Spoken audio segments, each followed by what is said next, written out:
Suomussalmen kotiseutumuseo sijaitsee Kirkkoniemessä, jota ympäröi kaunis Kiantajärvi.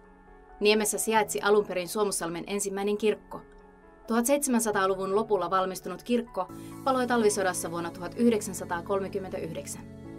Nykyisin alueella sijaitsee kotiseutumuseo.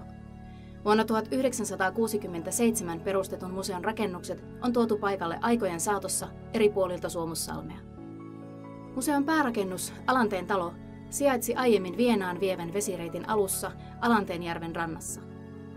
Pohjanmereltä rajan taakse Vienaan ulottuva vesireitti oli tärkeä kulkuväylä vuosisatojen ajan. Kesäisin vesireitti oli vilkkaassa käytössä ja Alanne oli suosittu yöpymispaikka. Talon vanhin osa, savupirtti, on 1700-luvun lopulta ja kamarin puoli vuodelta 1852. Aikakautensa rakennukseksi talo on varsin kookas, mikä kertoo talon vauraudesta.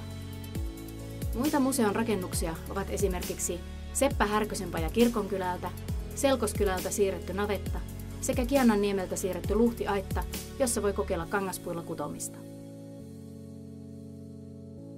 Museon yli 15 hirsirakennusta sisältävät runsaasti esineistöä, jotka kuvastavat 1800- ja 1900-lukujen kainuulaista elämäntapaa.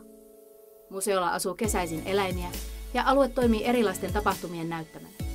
Lapsille ja nuorille on tarjolla tehtäväratoja, joissa tutustutaan museon esineistön ja hauskan tekemisen avulla menneisyyteen.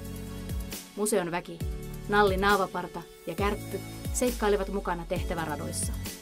Tule museoon kuulevin korvin, avoimin mielin ja heittäydy vanhan ajan maailmaan. Museoväki toivottaa sinut tervetulleeksi Suomussalmen kotiseutumuseoon.